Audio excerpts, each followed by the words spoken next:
आज नहीं तो कब, इस सवाल का जवाब अपने आप को हर किसान, हर मजदूर, हर नागरिक ने देने का समय आया है। ये जो आंदोलन है वो भगत सिंह को क्यों याद कर रहा है? क्योंकि भगत सिंह एक ऐसे युवा थे जिनकी पूरी विचारधारा केवल अंग्रेज सरकार को हटाने तक सीमित नहीं थी। उनकी विचारधारा में वो समता और न्याय की बात थी, वो सर्व धर्म समभाव की बात थी। अनाज उगाता है वही भूखा क्यों है? जो कपड़ा बुनता है उसको कफन का कपड़ा क्यों नहीं मिलता है? मतलब गैर बराबरी के खिलाफत जो शहीद आजम ने की थी वो आज नहीं अगर हम लोग करके रखेंगे, नहीं समता हासिल करेंगे, तो वो रोज की 384 करोड़ रुपए कमाई करने वाले गौतम अडानी और 1000 करोड़ से ज्यादा रोज की कमाई करने वाले वो मुकेश अंबानी, इनके सामने किसान बस आत्महत्या के लिए मजबूर होंगे, जो उनसे की गई हत्या ही माननी चाहिए।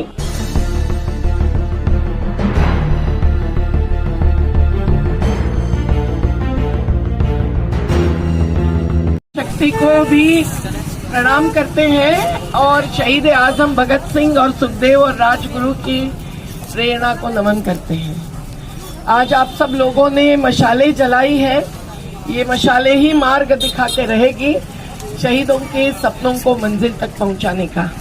और आज नहीं तो कब, इस सवाल का जवाब अपने आप को हर किसान, हर मजदूर, हर नागरिक ने देने का समय आया है। ये जो आंदोलन है वो भगत सिंह को क्यों याद कर रहा है? क्योंकि भगत सिंह एक ऐसे युवा थे जिनकी पूरी विचारधारा केवल अंग्रेज सरकार को हटाने तक सीमित नहीं थी। उनकी विचारधारा में वो समता और न्याय की बात थी, वो सर्व धर्म समभाव की बात थी और इंसानियत की बात थी। और आप जानते हैं कि उन्होंने बार बार ये कहा, उनकी प्रतिमा एक हिंसक आतंकवादी की करके रखते हैं कुछ लोग, लेकिन आप उनकी बातें गहराई से पढ़ो, समझो। उन्होंने बार बार ये कहा है कि अहिंसा के बिना कभी भी इस देश का शोषण नहीं रुकेगा। और ये उनकी बात जस्टिस सिंघवी जी ने सुप्रीम कोर्ट के फैसले में पूरी उद्धृत की है। आप उनकी जेल डायरी पढ़ो, आपको समझेगा कि उनकी विचारधारा इतने कम उम्र के होते हुए भी कितनी व्यापक थी। उनके पिताजी ने जब उन पर झूठे आरोप लगाए गए और कोर्ट में खड़े करने के लिए उनको ऐलान किया, तो उन्होंने लिखे हुए पत्र में साफ कह दिया कि पिताजी, आपका भी राष्ट्रभक्ति का कटिबद्धता का मामला मैं समझता हूँ, लेकिन आप मेरी तरफ से ऐसा मत लिखिए सरकार को।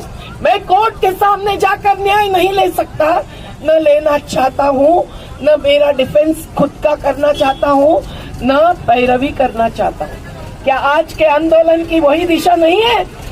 किसान आंदोलन भी कह रहा है कि कोर्ट में नहीं, हमको न्याय, कोर्ट बाह्य राजनीतिक जो मूल्यहीनता है उसके सामने हासिल करना है। तो न्याय चाहिए, अन्याय नहीं।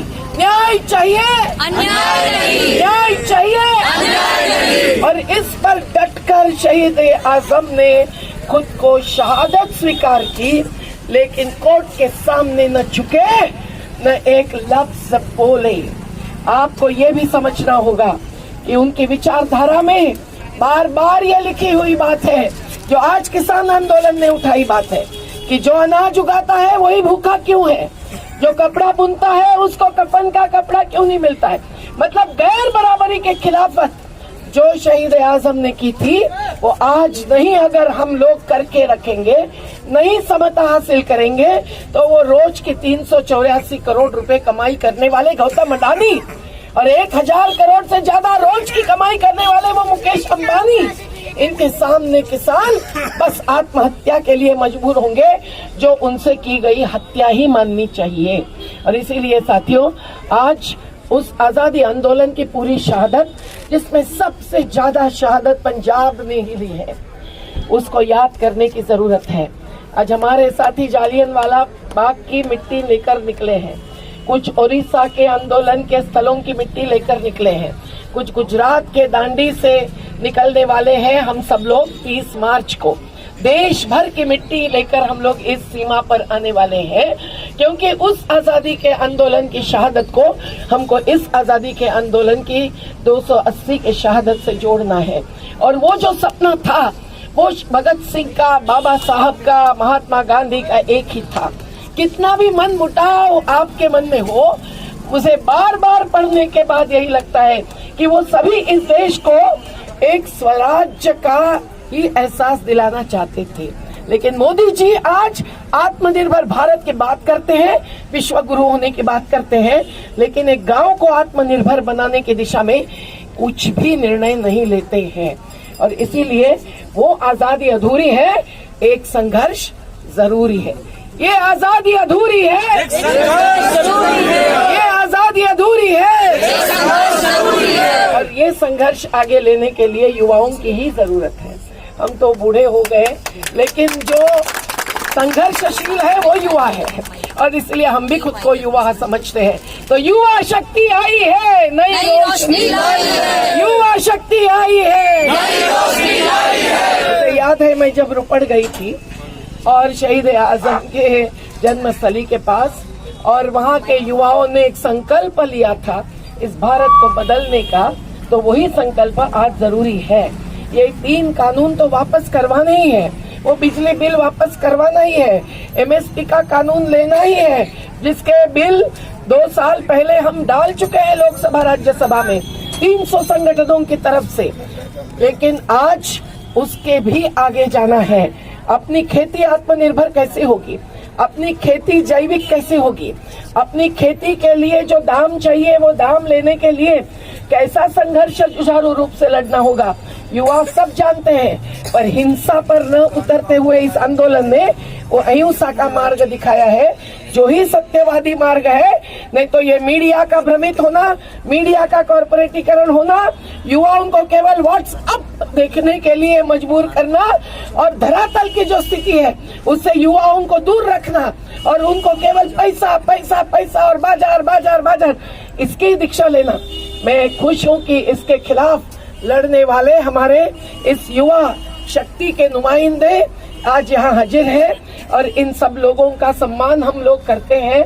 और अपना ये आंदोलन आगे ले जाने के लिए देश भर के युवाओं को शहीद आजम और आजादी के तमाम शहीदों की प्रेरणा के लिए हम लोगों ने कई मार्ग अवलंबने की जरूरत है। तो हम लोग यहाँ 6 अप्रैल को फिर आएंगे, देश भर की मिट्टी लेकर आएंगे, एक जगह पे शहीदों का स्मारक बनाना है। मुझे आशा है कि आप भी अपने अपने गांव की मिट्टी यहाँ लेकर दे देंगे। 4 तारीख को हम शाहजहांपुर की बॉर्डर पर पहुंचेंगे, फिर 5 को शाहजहांपुर और टिकरी में स्मारक खड़े करेंगे। आज हम सब लोग अपना स्थल और सब तैयारी करके आ चुके हैं। उग्राहा जी के यहाँ भी आज गए थे, वहाँ भी तैयारी है। टिकरी बॉर्डर पर है, सिंगू पे है, गाजीपुरा में है। तो आप ध्यान में रखना, 5 और 6 अप्रैल को हम सब लोग फिर ये शहीदों को याद करेंगे, और केवल याद नहीं करेंगे, केवल नारे नहीं लगाएंगे, सही में इनकलाब लाने के लिए डटे रहेंगे, लड़ेंगे, जीतेंगे, लड़ेंगे, जीतेंगे। शहीद आपके सपनों को मंजिल तक पहुंचाएंगे, शहीद आपके सपनों को मंजिल तक पहुंचाएंगे।